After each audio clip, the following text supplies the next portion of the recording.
बारी है physical chemistry के पहले चैप्टर सॉलिड स्टेट की। और सॉलिड स्टेट के अंदर से न्यूमेरिकल एग्जाम में जरूर आना है और कोशिश ये कीजिए कि एनसीईआरटी का न्यूमेरिकल और प्रीवियस ईयर के न्यूमेरिकल को आपको करना होगा। तो इसमें से एक थ्योरी में भी क्वेश्चन आपसे पूछते हैं, डेफिनेशंस हैं कुछ मैग्नेटिज्म की, डिफेक्ट्स की, फॉरबिडन जोन की, ऐसी कुछ डेफिनेशन पूछी जाती हैं। और उनके अलावा आपसे न्यूमेरिकल यहां पूछा जाता है। तो अब ये जो वीडियो हम आपको दिखा रहे हैं, इस वीडियो को शुरू से लेकर लास्ट तक कंप्लीट देखिएगा और बाद में हम इसके क्वेश्चन आंसर आपके साथ डिस्कस करेंगे। पहले आपसे क्वेश्चन पूछेंगे, आपके इस वीडियो के बेसिस पे वो क्वेश्चन पूछे जाएंगे और उन क्वेश्चंस के बाद आप उनका जवाब लिखेंगे और फिर हम उसको डिस्कस करेंगे। देखिए एक भी चीज ध्यान रखिए, कभी भी रेडीमेड के चक्कर में मत रहिए कि आपके पास क्वेश्चन है, आंसर है, वो तो आपके हर बुक में है, वो तो हर एक के पास है। अगर सबके पास वो चीज है तो सभी टॉपर हैं, लेकिन ऐसा नहीं होता। आगे वही बढ़ता है जो एफर्ट्स करता है।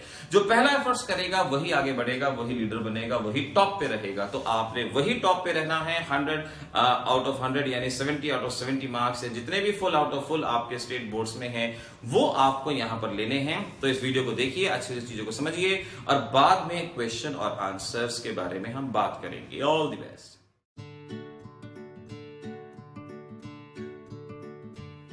ना आज हम आपको सॉलिड स्टेट चैप्टर के बारे में बताएंगे, क्या करना है, कितना करना है, कैसे करना है।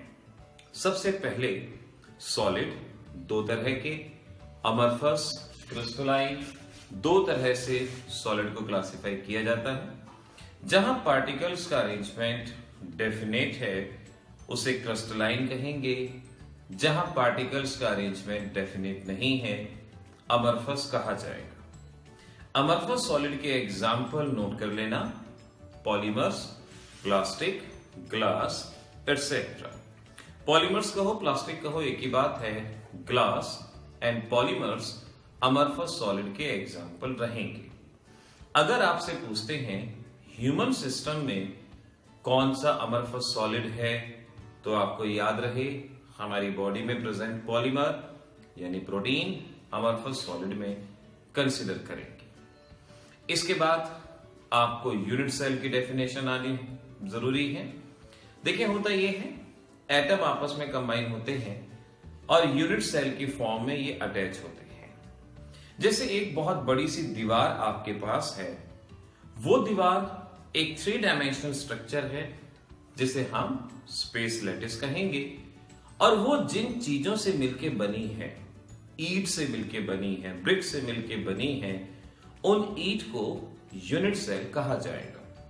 तो यूनिट सेल का मतलब हुआ smallest portion of a lattice which is repeated again and again, या smallest portion of 3 dimensional structure which is repeated again and again, उसे यूनिट सेल कहा जाता है।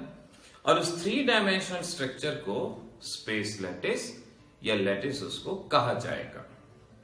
तो यूनिट सेल, लैटिस, रिमेंबर हमारी बॉडी सेल से मिलकर बनी है, यूनिट सेल जैसी चीज, और हमारा स्ट्रक्चर 3 डायमेंशनल, इसे आप लैटिस स्ट्रक्चर कह सकते हैं ना। यूनिट सेल के कुछ कंपोनेंट होते हैं। जब भी आप यूनिट सेल को पढ़ें, आप उसे एक बॉक्स की फॉर्म में समझ के पढ़ें। क्यूबिकल इसको कंसीडर किया जाता है, एक क्यूब जैसी शेप है। अब इस क्यूब के कुछ हिस्से हैं, कुछ पार्ट्स हैं। इन हिस्सों को, इन पार्ट्स को आपने ध्यान रखना है। जैसे मैं आपसे कहूं कि ये बॉक्स है, इस बॉक्स में हमारे पास कुछ कॉर्नर्स हैं। कितने कॉर्नर हैं काउंट कीजिए, 1 2 3 4 5 6 7 8। तो यूनिट सेल में 8 कॉर्नर हैं। कुछ एजेस हैं, इन्हें एजेस कहा जाता है जो कॉर्नर्स को अटैच करता है। टोटल एजेस काउंट कीजिए, 1 2 3 4 5 6 7 8 9 10 11 12 एजेस यहां पे प्रेजेंट होंगे। तो 8 कॉर्नर, 12 एजेस, और इन्हें फेस कहा जाएगा।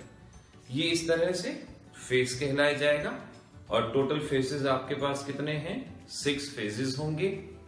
एक होगा फेस डायगोनल, फेस के अपर एंड टू लोअर एंड जो कनेक्ट करेगा, इसे फेस डायगोनल कहेंगे।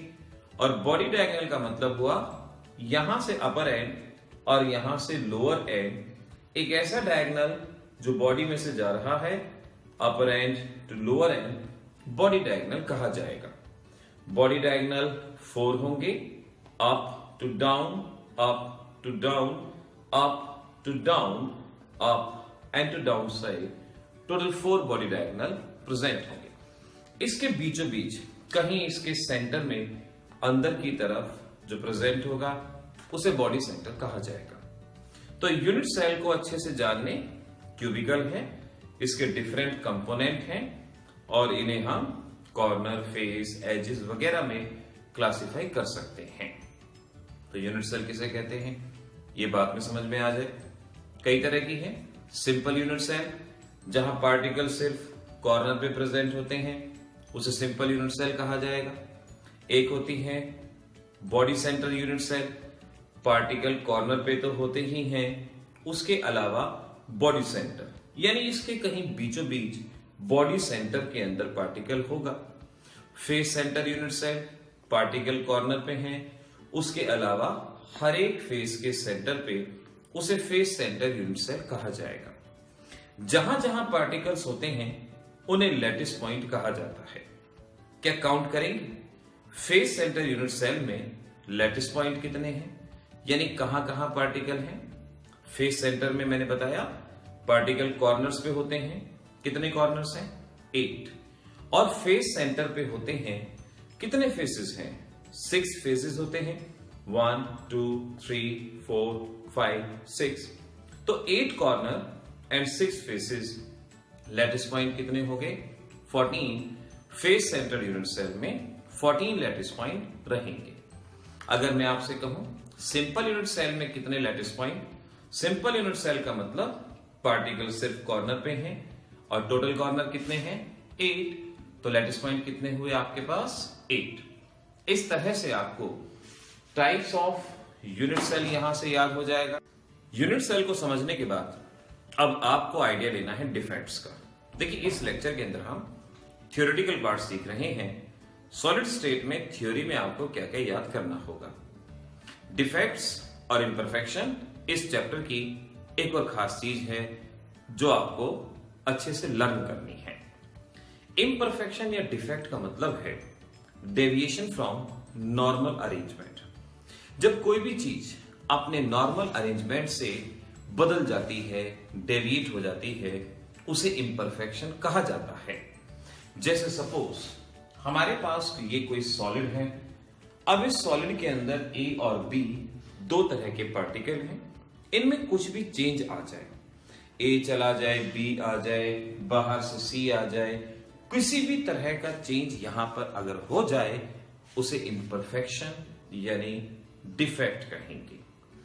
पहली तरह के डिफेक्ट होते हैं स्टोइशियोमेट्रिक, जहां डिफेक्ट से पहले और डिफेक्ट के बाद कैटायन और एनायन का रेशो सेम रहता है। अगर कैटायन एनायन यहां 1:1 के रेशो में है तो डिफेक्ट के बाद भी रेशो सेम रहेगा, उसे स्टोइशियोमेट्रिक डिफेक्ट कहेंगे। मैंने ये नहीं कहा कि नंबर ऑफ पार्टिकल सेम रहेंगे, रेशो सेम रहेगा। अगर यहां 4 कैटायन 4 एनायन है तो रेशो हुआ 1:1। अगर यहां 2 कैटायन और 2 एनायन है तो भी रेशो कितना हुआ? 1:1। तो रेशो सेम रहता है, स्टोइशियोमेट्रिक डिफेक्ट। और अगर रेशो बदल जाता है, नॉन स्टोइशियोमेट्रिक डिफेक्ट उसे कहा जाता है। पहला डिफेक्ट सीखिए। पहले डिफेक्ट को हम शॉर्टकी डिफेक्ट के नाम से पहचानते हैं। शॉर्टकी डिफेक्ट का मीनिंग हुआ जब equal number of cation anion remove हो जाए। सपोज यहां से बी नेगेटिव चला जाए, ए पॉजिटिव चला जाए, जितने कैटायन है उतने ही एनायन बाहर चले जाएं, इसे शॉर्टकी डिफेक्ट कहा जाएगा। आप देख पाएंगे पहले 3 कैटायन 3 एनायन, रेशो है 3:3, दैट इज 1:1। अब 2 कैटायन 2 एनायन, रेशो अब भी है 1:1, शॉर्टकी डिफेक्ट कहेंगे। डिफेक्ट का डेंसिटी पे क्या इफेक्ट पड़ेगा? डेंसिटी होती है मास पर यूनिट वॉल्यूम।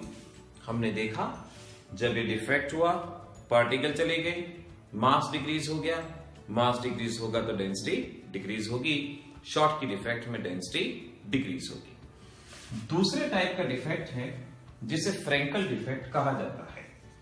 अब फ्रैंकल डिफेक्ट में ये होगा, एक कैटायन अपना प्लेस छोड़ के इस वेकेंट स्पेस में आ जाएगा। इस वेकेंट स्पेस को होल कहा जाता है, इंटरस्टिशियल साइट कहा जाता है, वॉइड कहा जाता है। तीन नाम, होल, इंटरस्टिशियल साइट और वॉइड। सपोज यहां से ए हटा और इधर आ गया, अपनी नॉर्मल पोजीशन से हट गया, डिफेक्ट कहेंगे। रेशो जितना पहले था उतना ही अब रहेगा। इसे हम फ्रैंकल डिफेक्ट के नाम से पहचानते हैं। पहला शॉर्ट की और ये फ्रैंकल डिफेक्ट। रिमेंबर, डेंसिटी पे क्या इफेक्ट होगा?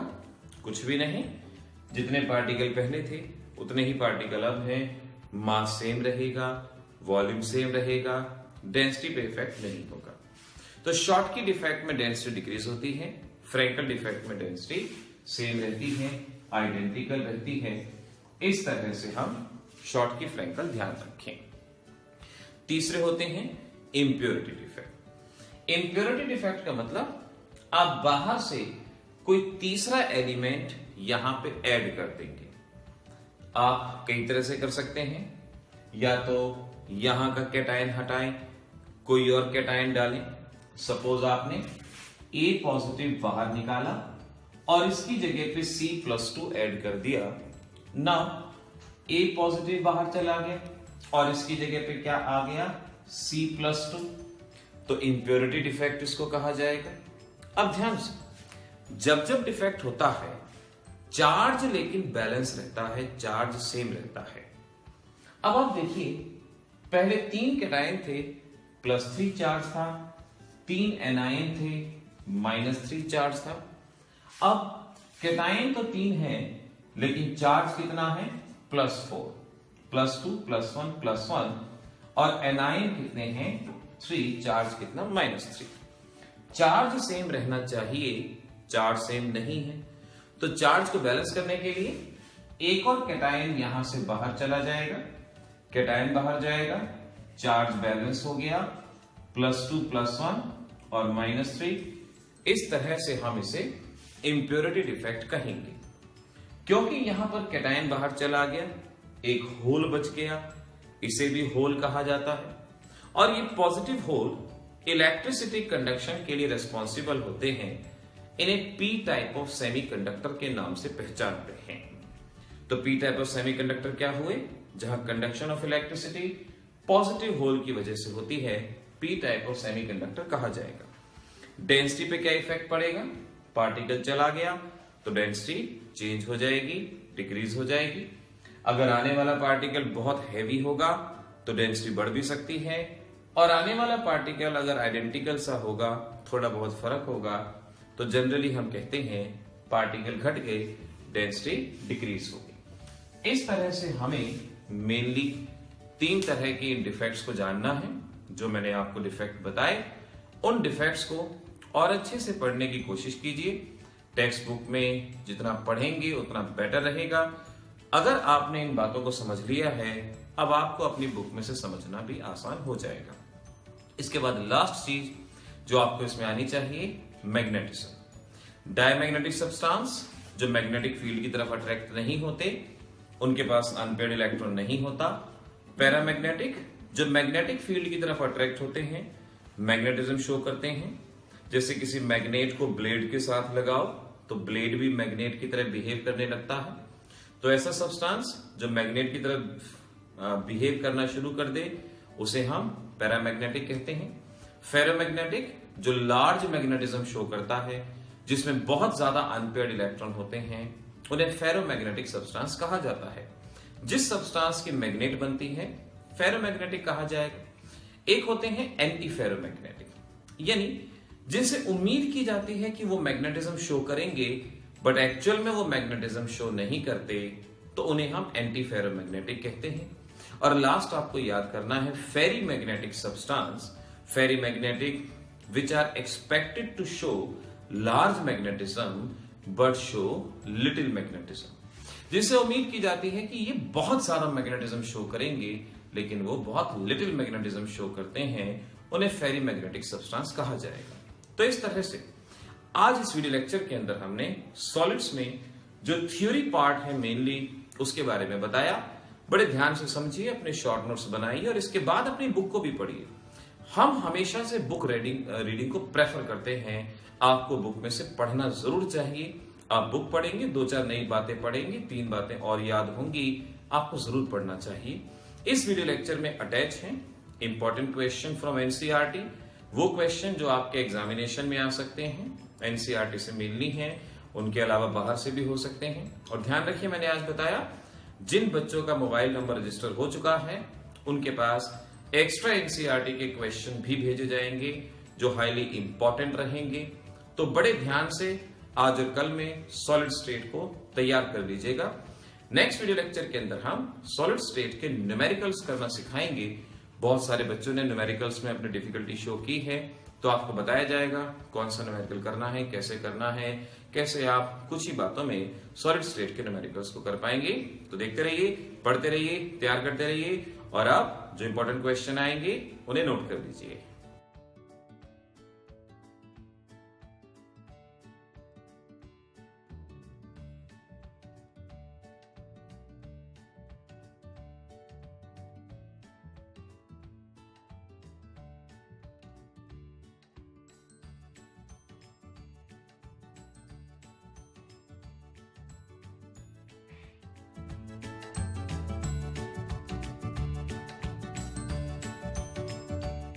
वेलकम बच्चों, अभी तक आपको सॉल्यूशन और सॉलिड स्टेट के फर्स्ट पार्ट के बारे में बताया जा चुका है।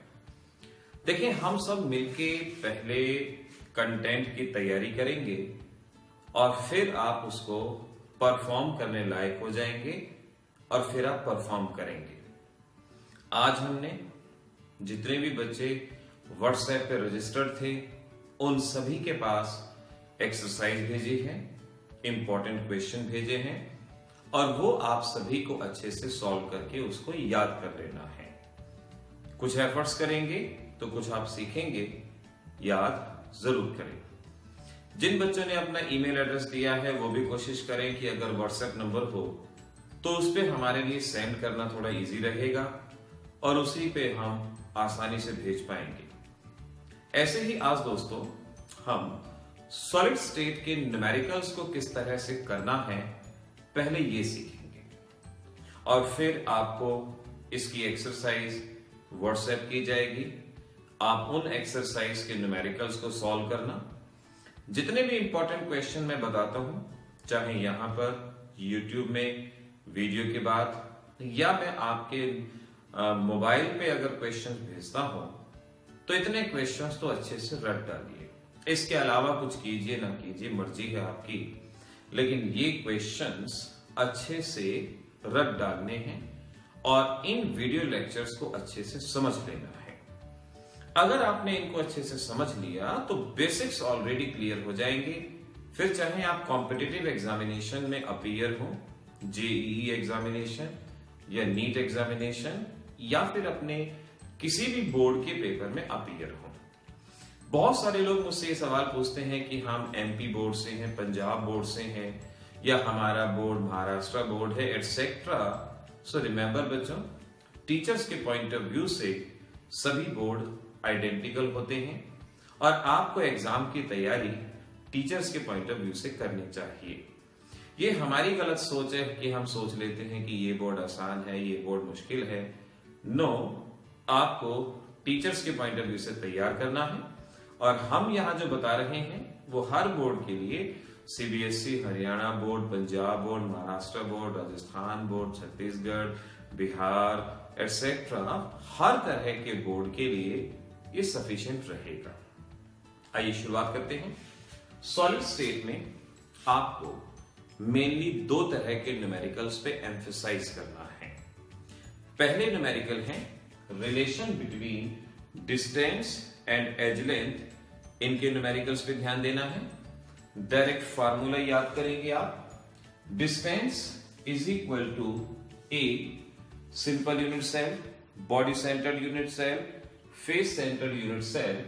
सिंपल यूनिट सेल के लिए D is equal to a, body centre D is equal to 0.866 into a and D is equal to 0.7070 into a. अब सवाल ये उठता है आखिर D और A क्या है? तो देखिए, जैसे सपोज ये है आपके पास एक यूनिट सेल। कल आपको बताया गया था यूनिट सेल एक क्यूब के जैसी होती है। इसके कॉर्नर है जहां पार्टिकल है। दो नेबरिंग पार्टिकल के सेंटर के बीच की डिस्टेंस को D कहा जाता है। सो D is the distance between nuclei of neighbouring particle. A है एज लेंथ, इस डिस्टेंस को एज लेंथ कहेंगे। इस केस में जो डिस्टेंस है वही एज लेंथ है, जैसा कि यहां देख रहे हैं। ऐसे ही रेडियाई क्या होती है? रेडियाई का मतलब है 1/2 ऑफ इंटर न्यूक्लियर डिस्टेंस, यानी इनके बीच की डिस्टेंस का 1/2, इसे रेडियाई कहा जाता है। तो सबसे पहले डिस्टेंस और एज लेंथ के फार्मूले याद रखना। Simple unit cell, body centre unit cell, face centre unit cell आपको डिराइव करके नहीं दिखाने होंगे, आपको लर्न होने चाहिए ना। रेडियस का फार्मूला जैसा कि मैंने बताया, रेडियस डिस्टेंस का हाफ होती है। So radius is equal to a/2। यहां भी रेडियस इज इक्वल टू, इसका हाफ कर दें 0.433 इंटू ए, और यहां भी हाफ कर दें 0.3535 इंटू ए। इस तरह से हार्डली 1 या 2 मिनट का समय लगेगा और आप ये फार्मूले लर्न कर लेंगे। अब आपको न्यूमेरिकल ऐसा दिया जा सकता है, in a unit cell. In a unit cell BCC edge length is equal to 100 picometre. Find out distance and radius. आपसे कह दिया, डायरेक्ट आएगा न्यूमेरिकल कि एज लेंथ गिवन है, डिस्टेंस और रेडियस निकालनी है। क्या जरूरत पड़ेगी मुझे समझाने की? I don't think. आपको डिस्टेंस निकालनी है तो एज लेंथ और डिस्टेंस का फॉर्मूला देखें। BCC यानी body centred cubic unit cell, ये रहा फार्मूला। सो डिस्टेंस हो गया 0.866 इंटू ए कितना है हमारे पास 100, और R हो गया 0.433 इंटू ए यानी 100, और ये न्यूमेरिकल सॉल्व। चाहे एक न्यूमेरिकल सॉल्व करके प्रैक्टिस कर लो, चाहे 10 न्यूमेरिकल सॉल्व करके प्रैक्टिस कर लो, ये सारे न्यूमेरिकल ऐसे ही हैं और इसी तरह से आसानी से ये सभी न्यूमेरिकल सॉल्व हो जाएगा। तो उम्मीद है आप कम से कम ये पहले टाइप का न्यूमेरिकल सॉल्व कर पाएंगे। आपको जो एक्सरसाइज व्हाट्सएप की जाएगी वहां और भी ऐसी ज्यादा प्रॉब्लम प्रेजेंट होंगी। दूसरे टाइप के न्यूमेरिकल जो आपको जरूर करनी है, देखिए इस चैप्टर में से न्यूमेरिकल जरूर आना है, और अगर न्यूमेरिकल आना है तो आपको प्रैक्टिस करना है। इसका दूसरा न्यूमेरिकल के लिए फार्मूला है, डेंसिटी के बेसिस पे आने वाले ये न्यूमेरिकल हैं, और इन्हें मैं जिस ट्रिक से कहूं उस ट्रिक से याद करना। जैसे अगर एज लेंथ सेंटीमीटर में गिवन है, सबसे पहले आपको इस बात पे ध्यान देना होगा कि एज लेंथ की यूनिट क्या है। एज लेंथ या तो सेंटीमीटर में होगी या पिकोमीटर में। अगर एज लेंथ सेंटीमीटर में है, D is equal to Z into M AQ into NA, ये फार्मूला यूज हो सकता है, या दूसरा फार्मूला यहां पर याद रखें, Z into weight divided bye AQ into number of particles. अगर आपको न्यूमेरिकल में डेंसिटी कह दिया और एज लेंथ अगर सेंटीमीटर में है, तो आप इन दोनों में से किसी एक फार्मूले का यूज करेंगे।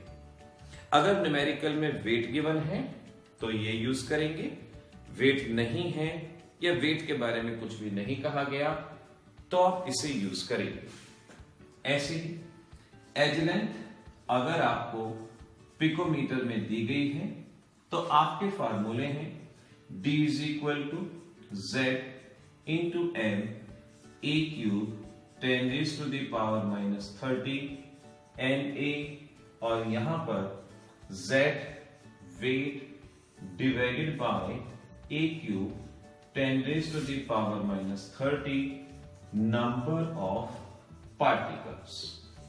इस तरीके से पहले अगर फार्मूले अच्छे से याद कर लिए न्यूमेरिकल तो हो ही जाने हैं।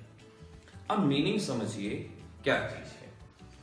m यहां पर दिया गया, m का मतलब है एटॉमिक मास या मॉलिक्यूलर मास। आपको जो भी न्यूमेरिकल दिया जाएगा, एटम है तो एटॉमिक मास, मॉलिक्यूल है तो मॉलिक्यूलर मास, m की वैल्यू इस तरह से।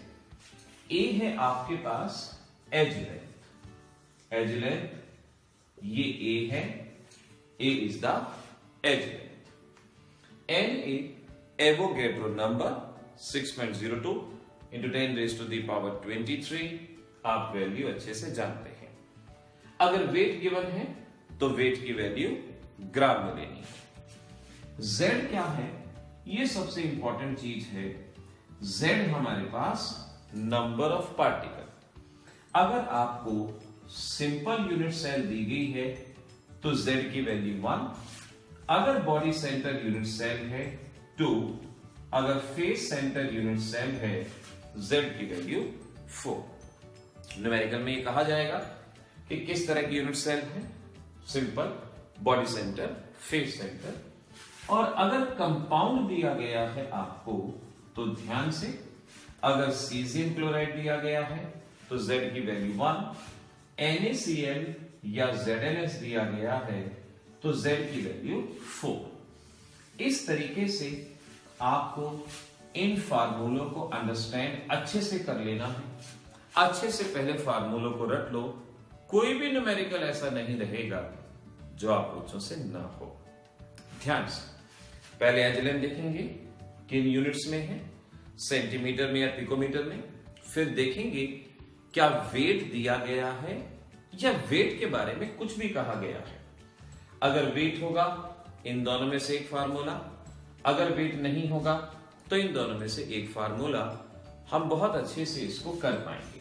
जैसे सपोज क्वेश्चन दिया गया, calculate density of element X, element X, edge length 100 picometre and molar mass 20। आपसे कहा गया डेंसिटी बतानी है आपको एलिमेंट गिवन है, एज लेंथ दी गई है, डेंसिटी बतानी है। तो सबसे पहले क्या करेंगे, आप यूनिट देखेंगे एज लेंथ की यूनिट क्या है। एज लेंथ की यूनिट पिकोमीटर है, आप सीधा यहां पर लैंड करेंगे। अब ये देखिए क्या वेट के बारे में कुछ कहा गया है या नंबर ऑफ पार्टिकल के बारे में कुछ कहा गया है। वेट नहीं है, नंबर ऑफ पार्टिकल नहीं है। लेट सेल है आपकी BCC, ये हम मान लेते हैं। नाउ वेट नहीं है, नंबर ऑफ पार्टिकल नहीं है, तो ये फॉर्मूला यूज होगा।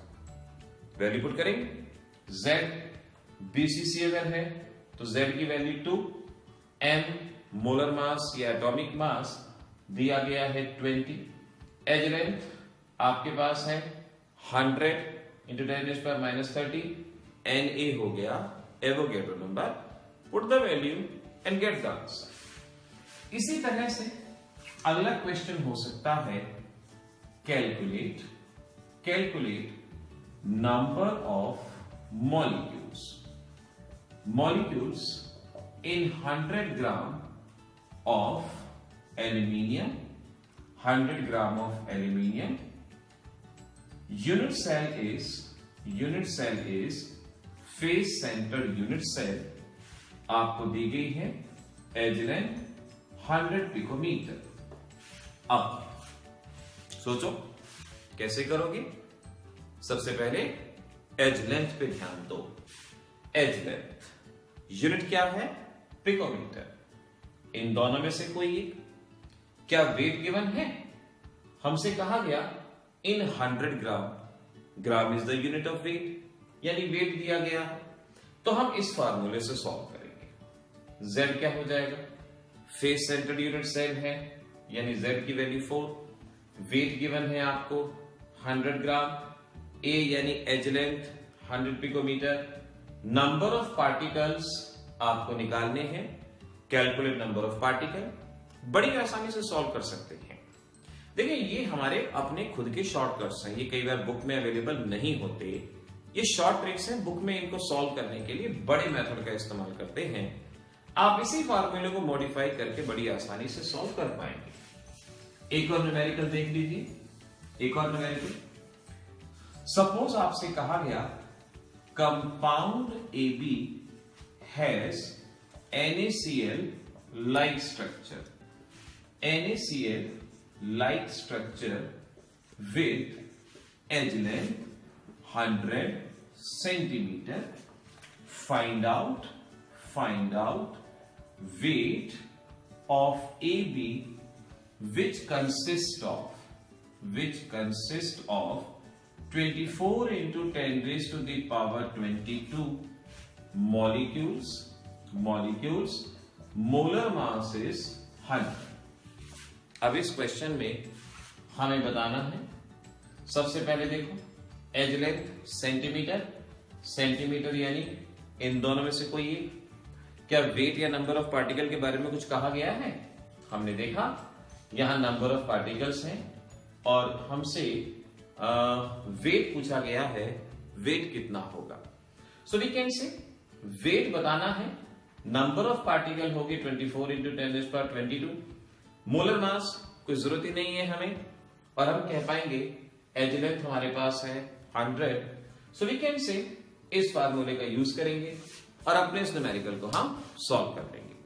इस तरह से बच्चों हमें सॉलिड स्टेट के न्यूमेरिकल्स बड़े ध्यान से सॉल्व करने हैं। बुक में बहुत तरह के न्यूमेरिकल होते हैं, सभी आपके काम के नहीं है। इन दो टाइप के न्यूमेरिकल पे कॉन्सेंट्रेट करो और इन्हें अच्छे से सॉल्व करो। नाउ रिमेंबर, इन न्यूमेरिकल्स के बेसिस पे एक्सरसाइज आपको व्हाट्सएप की जाएगी। आप उस एक्सरसाइज को सॉल्व करें। बेटर रहे अगर आप उसके आंसर भी हमारे पास वापस सेंड करें। एक एक्टिव पार्टिसिपेशन जरूरी होता है। अगर पढ़ाई में आप पैसिव हो गए, आप ये समझे कि बस ठीक है भाई मैंने देख लिया, मेरे पास क्वेश्चन आ गए, enough, that is not enough. That is the end of your career. अगर करियर में आपको एक बाउंस चाहिए, एक उछाल चाहिए, एक्टिवली पार्टिसिपेट करना पड़ेगा। इनको सॉल्व करो, मेरे पास जवाब भेजो, जो भी करेक्ट आंसर होंगे आपके पास मैं वापस भेजूंगा। इससे एक कॉन्फिडेंस बना रहेगा, चीजें सॉल्व करेंगे, खुद एंगेज रहेंगे, काम करेंगे, डेफिनेटली आपका कॉन्फिडेंस बूस्टअप होगा। और एग्जामिनेशन में यही चाहिए, आपको आपका कॉन्फिडेंस बढ़ा हुआ होना चाहिए। तो आज सॉलिड स्टेट यहां पर फिनिश है। अब हम टुमारो ऑनवर्ड्स इलेक्ट्रोकेमिस्ट्री के बारे में बात करेंगे। इलेक्ट्रोकेमिस्ट्री में क्या क्या आपको करना होगा वो करेंगे। फिर धीरे धीरे पहला मॉक टेस्ट हो जाएगा, फिर दूसरा मॉक टेस्ट इनऑर्गेनिक का। ऐसे ही आपको चैप्टर वाइज इंपॉर्टेंट बताएंगे, क्या करना है क्या नहीं करना, आप तैयारी करेंगे। फिर इनऑर्गेनिक के मॉक टेस्ट में अपीयर होंगे और फिर सबसे लास्ट में ऑर्गेनिक को हम बड़े आराम से तैयार करेंगे और ऑर्गेनिक के मॉक टेस्ट में अपीयर होंगे। और इस तरह से आपकी तैयारी पूरी हो जाएगी, अच्छे से हो जाएगी। तो देखते रहिए, सॉल्व करते रहिए।